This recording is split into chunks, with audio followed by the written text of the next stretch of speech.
On va lire ensemble dans le livre des Proverbes, on va continuer notre étude.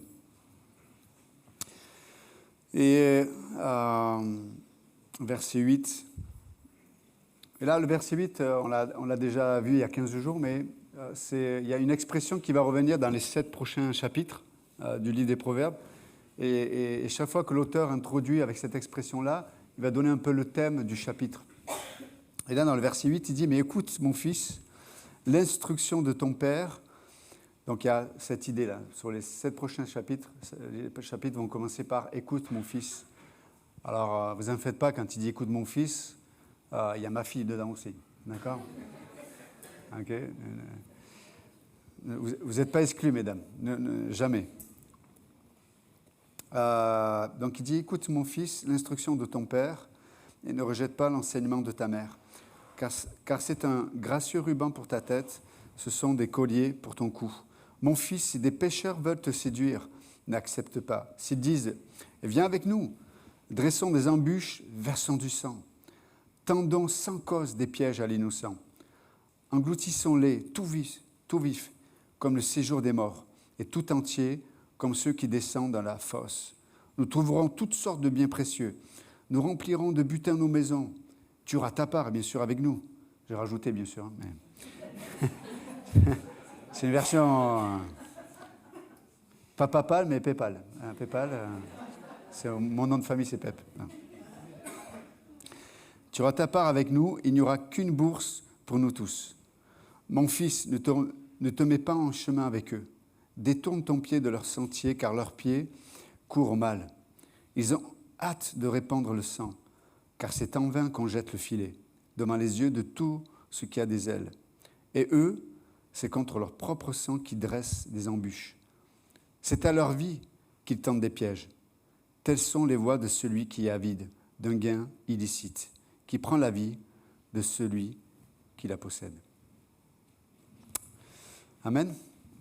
Donc il y a beaucoup de choses là dans ce passage. Mais d'abord, revenons un peu au départ de tout ça, quand l'auteur, donc Salomon, nous interpelle en disant « Écoute mon fils ». Donc vous vous souvenez l'instruction de ton père et ne rejette pas l'enseignement de ta mère. Vous vous souvenez, on avait vu ensemble l'instruction du père, ça parlait de la correction, ça parle de l'orientation, de la pensée. C'est lui qui met le cadre en fait dans la famille. Et l'enseignement, ça parle littéralement, c'est la Torah. Donc l'enseignement de la Torah était promulgué par la mère. Alors, il peut y avoir plusieurs raisons, mais bien sûr le contexte social de l'époque, mais aussi parce que l'apprentissage, pour qu'il ait un impact au plus profond de l'être, il a besoin d'être accompagné aussi par l'affectif et l'émotion. Et lorsque la mère enseigne, elle a ce lien avec l'enfant, soit son garçon, sa fille. Il y a un lien qui est unique en fait, qui est affectif. Et donc lorsque cette dernière enseigne la Torah, vous avez remarqué que ce qu'on retient, ce qui marque dans notre esprit, que ce soit des images ou peut-être des choses que l'on entend, ce qui marque et ce qui imprègne, ce qui reste chez nous, c'est souvent toutes les informations ou les images qui sont associées qui suscitent des émotions fortes chez nous. De la même façon, et on voit que les publicitaires ont très bien compris, hein. Donc, lorsqu'ils font une publicité, ils essaient d'associer des éléments, des couleurs, des odeurs, des images qui vont faire ressurgir sur celui qui regarde ou qui écoute une émotion. Et cette émotion va imprégner dans le subconscient l'information. De la même façon, là, dans sa sagesse, Dieu donne à la mère cette autorité aussi affective qui fait que ses paroles vont être associées à cette affection et ce qui va imprégner la nature même de celui qui écoute et de l'enfant. Et ça, c'est unique en fait. C'est vraiment particulier. Mais si on va plus loin par rapport à ce que je viens de dire, on peut voir que la parole de Dieu, elle va se graver en nous, au plus profond de nous, on appelle ça dans le subconscient, et c'est le subconscient qui va aussi interagir avec l'inconscient. Vous savez, quand on se retrouve dans des situations où on a des réactions, on appelle ça des réactions. Tu sais, on va dire une chose, on va agir d'une certaine chose, tu sais, c'est comme la situation nous amène à faire ressurgir de nous-mêmes des actions que des fois on n'a pas forcément prémédité ou réfléchi. Elles vont se produire, elles vont s'imposer à nous. Et ça, c'est ce qui est gravé chez nous. Et c'est pour ça que la parole de Dieu nous demande de constamment de méditer, de garder, de penser sa sagesse. Pourquoi ? Parce que, afin qu'elle soit gravée dans notre inconscient, afin que les réactions qui devraient être celles de l'esprit en nous, elles se manifestent à tout moment. Mais il est vrai que comment je peux, parce que ça peut être insipide, voilà, je prends la Bible, je lis, je réfléchis, ça peut être sec, ça peut être, peut-être des fois il n'y a pas de saveur particulière. Et c'est pour ça qu'on doit apprendre à... Vous savez, les émotions, ça c'est quelque chose de simple mais qui est important à comprendre, c'est que les émotions, elles se manifestent dans nos vies, dans les domaines où il y a de l'intérêt. Souvent, on a l'impression que c'est le contraire. On a l'impression que là où mes émotions vont se manifester, c'est là où je vais avoir de l'intérêt. Non, c'est là où, consciemment, avec ma raison, avec ma volonté, je choisis de focaliser sur ce qui a de l'intérêt, mais parce que je m'intéresse à quelque chose, ça va produire des émotions.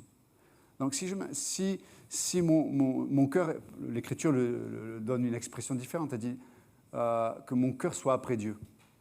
Qu'est-ce que ça veut dire, notre cœur après Dieu ? Mais ça veut dire que je mets mon intérêt dans ma relation avec Dieu. Je mets mon intérêt dans ce qui concerne Dieu. Et parce que je suis intéressé, ça produit, on vient de le dire, ces émotions. Et combien de fois on peut entendre même des chrétiens dire « mais je ne le sens plus » ou « ça ne me touche plus ». Oui, mais parce que ton intérêt est ailleurs. Ton intérêt est ailleurs. Hein? C'est vrai ou pas ? Alors on voit les gens qui sont passionnés, quoi. Mais parce qu'ils sont passionnés dans un domaine, pourquoi ? Parce qu'ils sont intéressés, ils ont la tête, leur cœur, leurs pensées, leurs priorités, ils pensent qu'à ça, quoi. Donc ça produit des émotions. Donc si mon cœur est après Dieu, ça va produire ces émotions alors que j'étudie la parole de Dieu. Parce que je vais être c'est comme si ça va m'associer à la vie de l'esprit aussi, à travers mes émotions. Et lorsque j'étudie la parole de Dieu et que ça produit ces émotions-là, la parole que je vais étudier va se graver dans mon inconscient. C'est pas extraordinaire, ça ?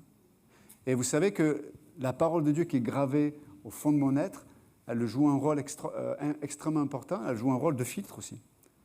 Ça veut dire qu'on appelle ça le discernement. Des fois, j'entends quelque chose, une attitude, je suis mal à l'aise, je ne suis pas à ma place, certains diraient je ne le sens pas. Vous voyez ces expressions. Bon, des fois, malheureusement, on peut être à l'endroit où Dieu parle, où Dieu se manifeste, on va se dire moi je ne le sens pas. Comme des gens étaient avec Jésus et quand Jésus dit mais si vous ne mangez pas mon corps, si vous ne buvez pas mon sang, les gens tous partent et disent mais qui peut tenir ces paroles ? Elles sont trop dures. Tout le monde qui dit Jésus, pourtant Dieu fait homme. Donc ils n'ont pas senti Jésus.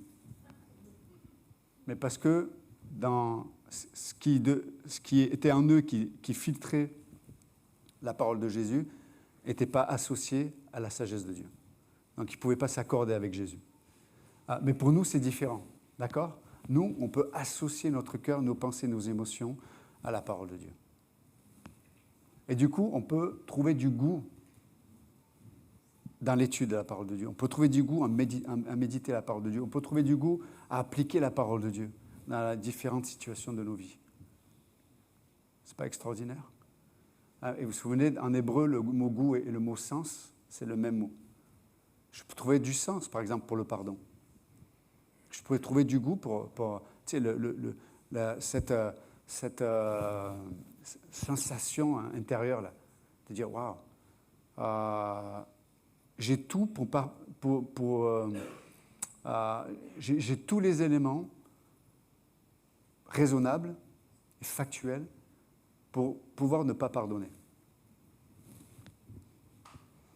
Mais quand mon cœur est après Dieu, du coup mon intérêt et mes émotions avec, je vais m'associer à la vie de l'esprit et je vais trouver du sens, du goût à pardonner. Vous êtes avec moi ou pas? Je vais trouver du goût et du sens peut-être à sacrifier peut-être dans mon emploi du temps ou dans ma vie tout simplement certaines choses. Oui, j'ai la liberté peut-être de faire tellement de choses. J'ai la liberté de vivre de mes passions, etc. Mais parce que mon cœur est après Dieu, je vais être obligé de prendre des décisions, de faire des choix. Et là, c'est intéressant parce que la suite du passage nous parle de ça.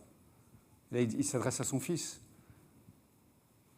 Et là, il va lui donner un conseil extrêmement important. Mais juste avant, il dit, mais écoute l'instruction de ton père. Et puis, il donne la raison, verset 9. Car c'est un gracieux ruban. Littéralement, ça parle comme une couronne. Et vous savez, les pensées, c'est ce qui gouverne notre être. C'est l'Écriture dit, hein, comme un homme pense, il est en fait. Donc, ce que tu vas penser va déterminer ce que tu es. C'est tellement important nos pensées. Et là, il dit que celui qui pratique ça, qui pratique le fait d'accepter la correction de son père, et ça, c'est vrai pour tout âge en vérité. Voilà, quand c'est un enfant au sein de la famille, c'est normal. Mais même quand on est plus âgé, on reste toujours des enfants auprès de notre Père Céleste, oui ou non? Et le rôle du Père, c'est aussi de nous corriger, de nous réorienter, de nous donner ce cadre. Parce que dans notre nature humaine, on est un peu foufou, non? Hein? Comme on se le disait il n'y a pas longtemps, des fois on se retient humainement parlant, on se retient, tu sais, voilà, tel péché, telle habitude, je me retiens, telle réaction, tu sais, tu es en contact avec quelqu'un qui t'énerve, mais tu sais, tu te retiens, et puis un jour, tu exploses, quoi. Mais parce que tu étais dans le cadre que tu t'es fixé toi, mais tu n'étais pas dans le cadre de Dieu. Et le cadre de Dieu, ce n'est pas de se retenir, de réagir, c'est d'être gagné à la sagesse de Dieu. C'est-à-dire que, ok, il y a quelqu'un qui m'énerve, mais qu'est-ce que Dieu pense de cette personne? Vous êtes avec moi ou pas? Moi, je me retiens pour ne pas lui mettre une grosse baffe. Mais qu'est-ce que Dieu pense de la personne? Et même Dieu, il est taquin, vous savez, Dieu est taquin, il va plus loin. Dieu, toi, cette personne à qui tu as envie de mettre une grosse baffe, elle te fait réagir. Et d'ailleurs, des fois, on est énervé auprès des gens, parce vous savez, on a cette expression-là. Puis il me met dans la chair, celui-là, au sein-là. Et c'est pour ça que tu ne la supportes pas, la personne. Mais Dieu, comme je l'ai dit tout à l'heure, il est taquin, il dit, mais attends, mais tu ne la supportes pas, ok? Et tu as les éléments pour ne pas la supporter, c'est vrai. Mais moi, Dieu dit lui-même, je travaille sur moi-même pour... Non,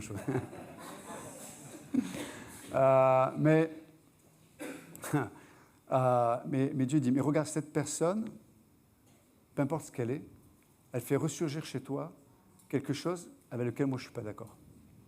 Vous êtes avec moi ou pas? Donc nous, on focalise sur ce qui nous dérange, et Dieu dit, non, mais Dieu dit, moi je regarde à ce qui, moi, me dérange avec toi. Et ça, on n'aime pas ça. Hein.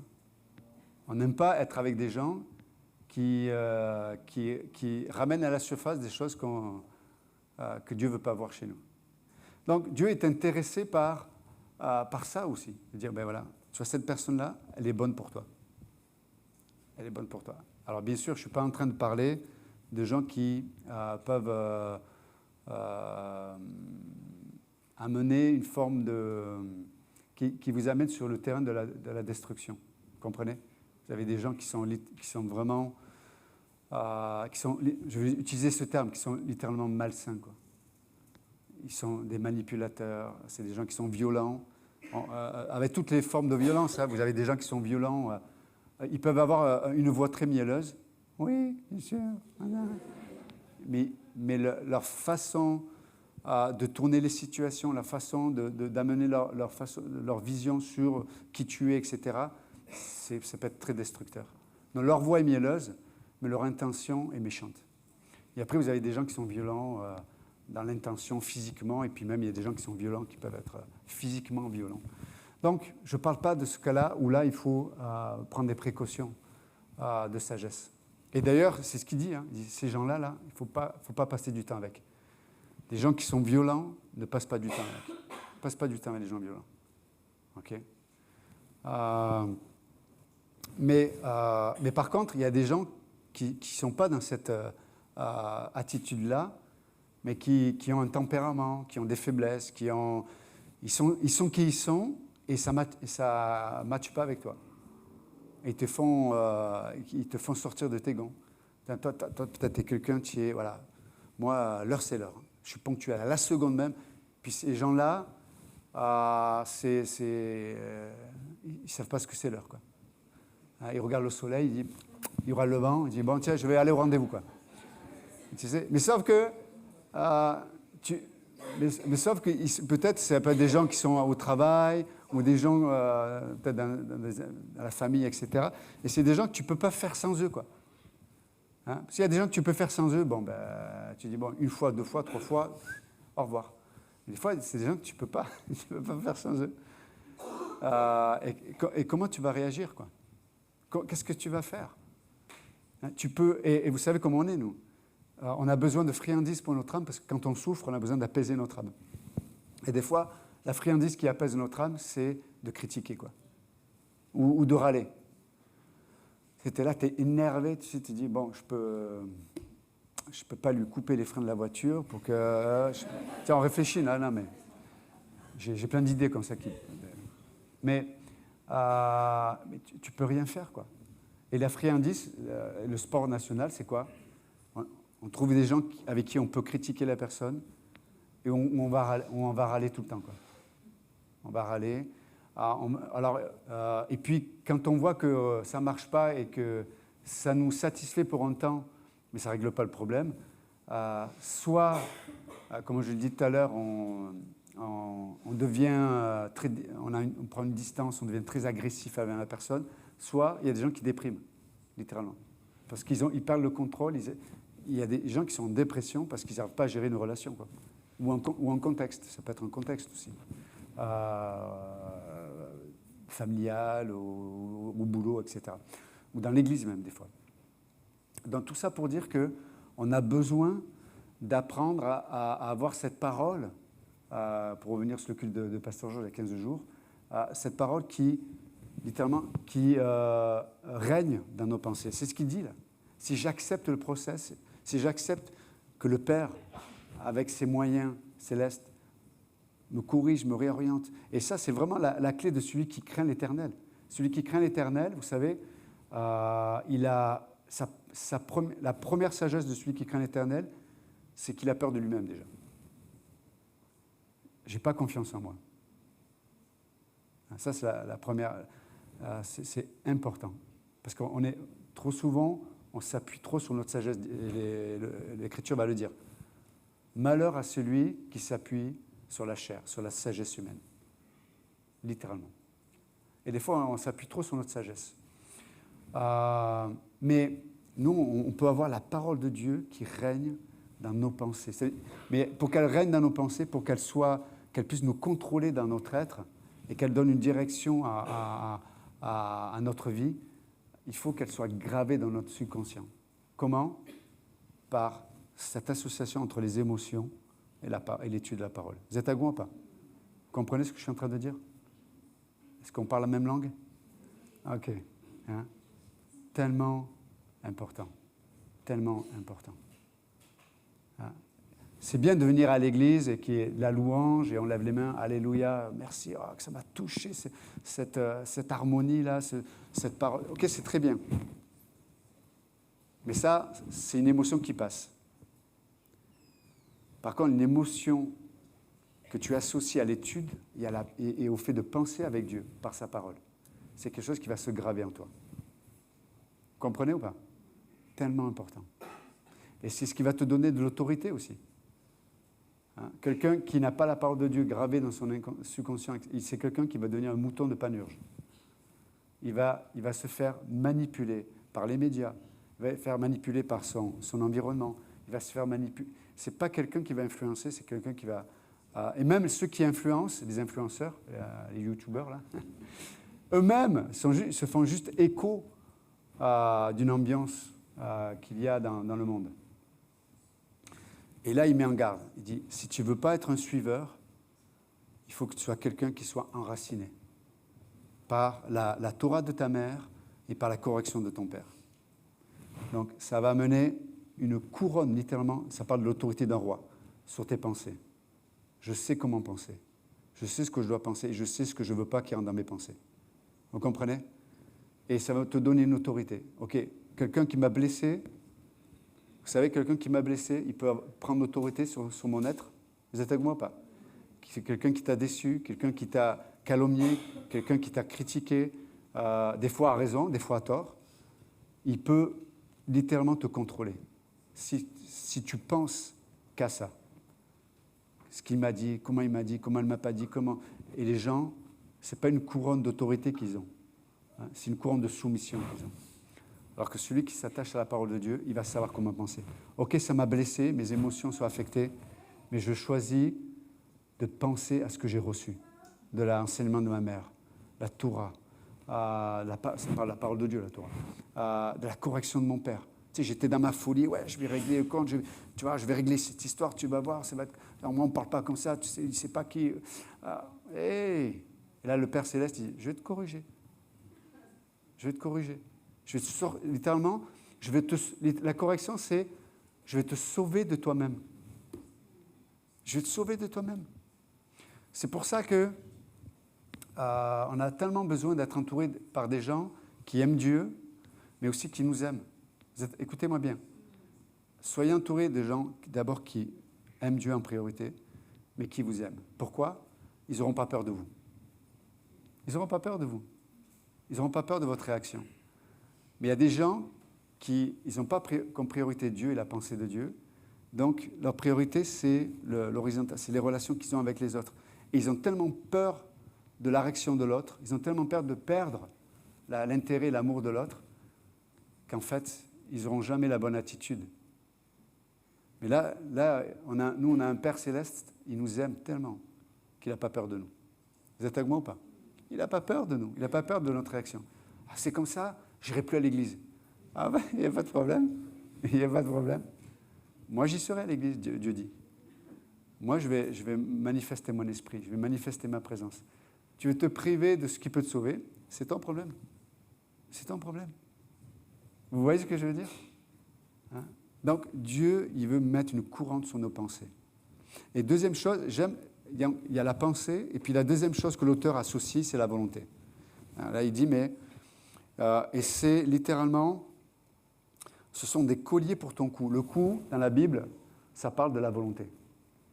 Hein? C'est tellement important, la volonté. C'est littéralement un collier. Ça veut dire ta volonté, ta capacité à prendre des décisions, ça va être entouré. Là, le collier, ça parle de ce qui embellit, ce qui rend beau, en fait. Il y a des décisions, tu sais, il y a des gens qui prennent des décisions qui les rendent beaux. Je ne parle pas de John, hein, Rambo. Je voulais savoir s'il y en a qui suivaient. Mais ça va, vous allez mieux? Je vois que certains avaient besoin de... Juste pour cette blague-là, vous avez bien fait de venir ce matin. Mais c'est vrai qu'il y a des décisions qui sont tellement importantes, qui font que... C'est pour ça que je parlais tout à l'heure, quelqu'un qui choisit, par exemple, de persévérer dans un engagement, alors qu'en face, peut-être il y a une démission ou même il y a un rejet. Vous avez vu, c'est pas facile, hein, d'aimer, de continuer à aimer quelqu'un qui te rejette. Ça, c'est une des choses les plus difficiles. Et pourtant, Jésus-Christ, ce qu'il a fait à la croix, il nous a aimés jusque à la croix. Alors qu'on l'a tous rejeté. C'est fou quand même. Hein? Tous ceux qui étaient proches de lui l'ont rejeté. Il n'y avait que Jean à la fin qui était à la croix. Mais il y a un passage dans le Nouveau Testament qui est un peu un parallèle du principe dont je suis en train de vous parler. C'est Philippiens chapitre 2. Et on va tourner ensemble dans Philippiens chapitre 2. si vous voulez bien. Donc, vous êtes toujours avec moi. Couronne, donc l'instruction, donc la correction, la discipline du Père, l'enseignement qui est lié aussi à cette intimité, à cette affection de la mère, de la parole de Dieu, produit des pensées où la parole de Dieu règne dans mes pensées. Et deuxièmement, ça produit une volonté qui est bien orientée. Vous êtes toujours avec moi? Ok. Philippiens chapitre 2. Et on ne peut pas tout lire, mais Paul, il dit, mais il parle de l'importance d'avoir les mêmes sentiments qui sont trouvés en Jésus-Christ. Après, il dit que, verset 4, que chacun de vous, au lieu de considérer ses propres intérêts, considère aussi ceux des autres. Ça, c'est fort aussi quand même. Hein. Considérer les intérêts des autres plus que les miens. Vous savez, il y avait ça veut dire que je choisis de perdre ma vie. Honnêtement, moi, je suis incapable. Hein. Je suis capable de faire du bien, de vous aider, de vous écouter, de trouver des solutions, de faire un petit déménagement si je suis disponible, d'aider, tu vois, je peux ça. Mais de donner ma vie, littéralement, il dit, mais que chacun de vous, au lieu de considérer ses propres intérêts, considère aussi ceux des autres. Moi, je ne suis pas capable de faire ça. Pourtant, et là, vous allez voir, Paul va l'expliquer, on a reçu l'Esprit de Dieu. Si vous êtes croyant en Jésus-Christ, si vous avez mis votre confiance en lui, la Bible dit que vous avez reçu l'Esprit de Dieu. Et l'Esprit de Dieu qui a permis à Jésus de faire ce qu'il a fait dans son humanité, c'est le même esprit qui est en nous. C'est pas extraordinaire? D'ailleurs, c'est le même esprit que, dit Paul, qui va nous ressusciter aussi. C'est le même esprit qui a ressuscité Christ qui va nous ressusciter aussi. Mais, donc, il parle des intérêts. Mais si je devais donner une image, vous vous souvenez le roi David, il se retrouvait retranché quelque part. Puis à un moment donné, il exprime son envie de... Tu sais, ils n'avaient pas l'occasion de... là où il se trouvait, il n'y avait pas d'eau. Et là, sur le moment, le roi David, il dit, mais j'aimerais tellement pouvoir boire l'eau du puits, là où se trouvait le camp des ennemis. Et puis il y a deux de ces hommes fidèles qui entendent David dire ça, et les deux vont littéralement risquer leur vie pour récupérer juste un peu d'eau pour la mener à David. Mais vous imaginez? Le gars exprime juste un désir, et eux vont risquer. Ça veut dire que l'expression, le désir de David, ils l'ont mis au-delà de leur propre existence.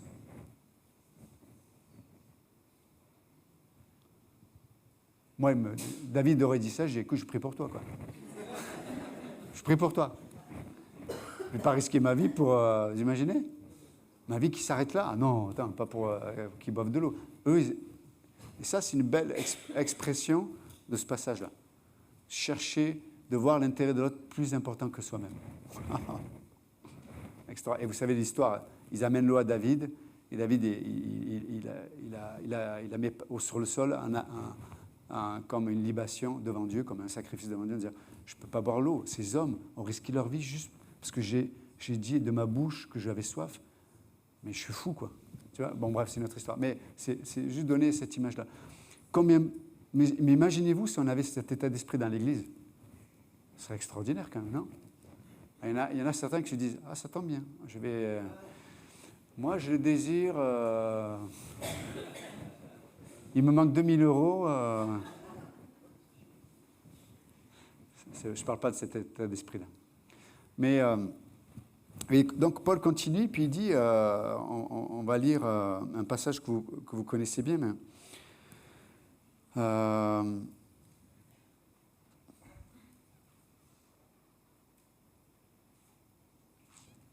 verset 12. Ainsi, mes bien-aimés, comme vous avez toujours obéi avec crainte et tremblement, mettez votre salut en action, non seulement comme si j'étais présent, mais bien plus encore maintenant que je suis absent. Car c'est Dieu qui opère en vous le vouloir et le faire selon son dessein bienveillant. Donc là, on a cette image de la volonté. C'est Dieu qui opère en vous le vouloir et le faire.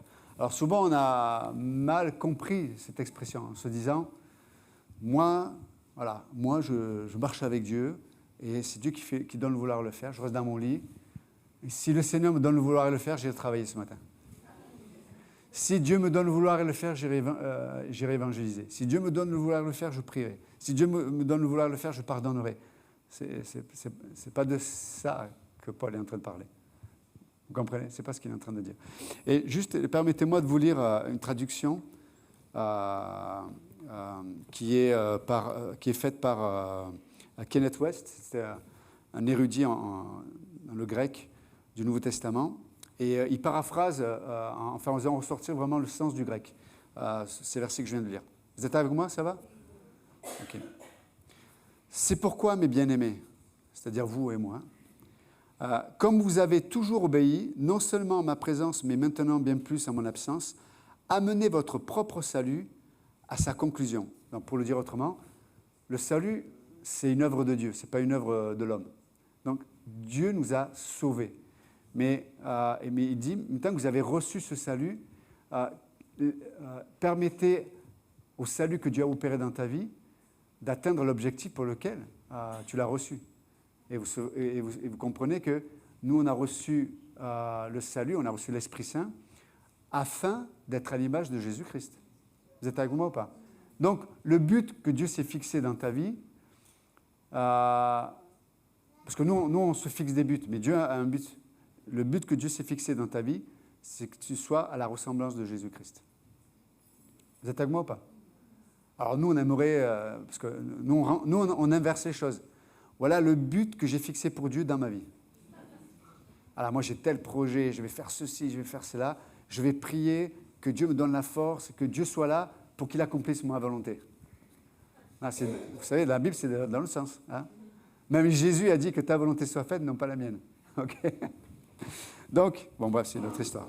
Mais, donc, amenez votre propre salut à sa conclusion ultime, avec crainte et tremblement. Là, on a la crainte de l'Éternel dont le Proverbe nous parle. Écoutez bien, car Dieu est celui qui constamment propose sa puissance en vous. Vous êtes avec moi ou pas? Je répète. Car Dieu est celui qui constamment propose sa puissance en vous. Qu'est-ce qu'il fait Dieu? Il propose constamment, c'est ça le vouloir et le faire. Il propose constamment. Et qu'est-ce qui fait que je peux répondre à la proposition de Dieu? Parce que je choisis d'avoir les pensées qui étaient en Jésus-Christ. Pour le dire autrement, ça parle de l'humilité. Ça parle de l'humilité. L'orgueil a pour expression non pas l'autonomie, mais l'indépendance. Hein? Dans le monde, on te dit plus tu grandis, plus tu es mûr, plus tu es indépendant. Voilà, Dieu appelle ça de l'orgueil. Alors, par contre, Dieu nous dit que la maturité, plus on grandit, plus on devient autonome. Pas la même chose. L'indépendance, c'est j'ai pas de vis-à-vis, j'ai pas de redevabilité, je marche seul, comme a chanté Jean-Jacques. Hein? Non, l'autonomie, au contraire, c'est un enracinement dans la proximité, dans la réalité de ma relation avec Dieu, dans l'humilité.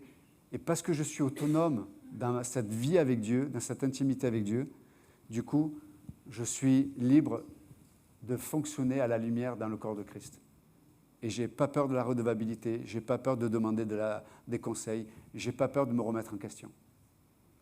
Que celui qui est indépendant, il ne veut pas se remettre en question. Bon, c'est une autre histoire aussi. Bon, en tout cas, car Dieu est celui qui constamment propose sa puissance en vous, tant pour constamment vous rendre désireux. La puissance de Dieu, elle est là d'abord pour orienter mes désirs. Vous comprenez ce que je vous ai expliqué au départ? Là où j'ai mon intérêt, la chose dans laquelle j'ai mon intérêt, ça devient intéressant. C'est simple. Si je perds l'intérêt pour Dieu, c'est parce que si les choses de Dieu sont plus intéressantes, c'est parce que mon intérêt est ailleurs. C'est simple. Tant pour constamment vous rendre désireux de le faire, que pour constamment vous faire mettre en œuvre son bon plaisir. Waouh! C'est Dieu qui nous donne le vouloir et le faire. Il nous propose un désir et il nous propose aussi la capacité de l'accomplir. C'est pas merveilleux, ça? Donc, j'ai fini ce matin, mais Dieu nous appelle à avoir cette couronne sur nos pensées. Penser avec Dieu. J'ai des difficultés, j'ai des épreuves, j'ai des incompréhensions. Comme on le disait jeudi, Dieu ne nous amène pas sur le terrain de la compréhension, il nous amène sur le terrain de la foi. Et la foi, Romains 10, 17 nous dit, la foi vient de ce que l'on entend de la parole du Christ. Ce que la parole de Dieu dit. Déclare-le, pense-le, intéresse-toi. Dis, Seigneur, c'est toi que je cherche. Et tu verras que les émotions associées à l'attitude de la parole de Dieu vont graver dans ton subconscient la réalité de cette dernière. Et tu vas te voir aimer celui que tu ne pouvais pas aimer hier. Tu vas voir une patience qui n'est pas la tienne. Tu vas avoir un contrôle de toi qui n'est pas le tien. Tu vas avoir une joie dans des situations où il n'y a aucun élément pour se réjouir. Pourquoi? Parce qu'il y a une couronne sur ta tête. Et puis il parle du collier sur ton cou, ta volonté. Tu vas aimer, tu vas commencer à désirer, tu vas commencer à apprécier la volonté de Dieu. C'est pas extraordinaire ça? Tu vas commencer à apprécier. Et même Paul va dire, je me prends même plaisir aux persécutions, à l'opposition. Il prend plaisir à ça. Pourquoi? Il a un collier sur son cou. Pas extraordinaire ça? Donc ce matin, juste nous encourager. J'espère que c'est encourageant. C'est défiant, mais c'est encourageant. Mais voilà, merci Seigneur, que nous soyons des hommes et des femmes, des enfants en fait, avec ta couronne et ce beau collier sur notre cou, dans l'humilité. Notre Dieu, merci encore ce matin pour ta parole. J'espère que voilà, ce qui venait de toi puisse nous saisir, nous transformer et surtout nous transporter en esprit dans ta présence. Merci notre Dieu. Merci. Comme tu dis, tu ne nous as pas laissés orphelins, mais au contraire, tu nous as légué ta sagesse. Vivante ta parole. Ta parole est vivante par ton Esprit Saint. Et elle nous fait voir ta face. On peut remercier Dieu ce matin. Elle nous fait voir sa face par sa parole et son esprit. Merci Jésus. Merci Seigneur. Nous t'adorons et te bénissons. Si ce matin quelqu'un ne connaît pas Jésus-Christ, si ce matin peut-être vous êtes croyant depuis longtemps, mais vous n'avez jamais reçu le Christ comme votre sauveur. Vous n'avez pas l'assurance ce matin d'être un enfant de Dieu, d'être accepté auprès de lui pour l'éternité. Peut-être vous savez plein de choses au sujet de Dieu, de Jésus, mais peut-être dans votre âme vous êtes tout seul. Vous n'avez jamais expérimenté la paix et le repos qui vient de Dieu. Ce matin, je vous donnais l'opportunité, alors que les têtes sont baissées, les yeux sont fermés, s'il vous plaît.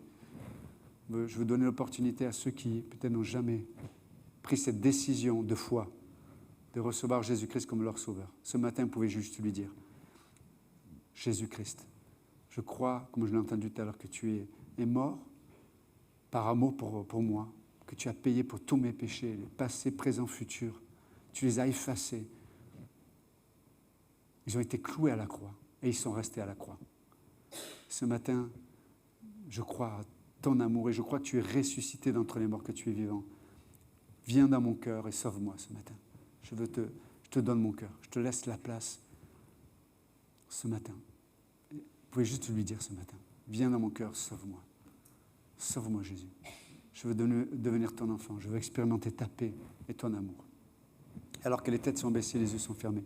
Si quelqu'un veut recevoir Jésus-Christ comme son sauveur, c'est entre vous et Dieu, devant les anges, devant les êtres spirituels, vous pouvez juste lever la main. Et ce matin, je prends la décision de t'accepter dans mon cœur. Merci pour ces mains. Est-ce qu'il y aurait quelqu'un d'autre ce matin qui veut l'accepter? Merci pour cette main.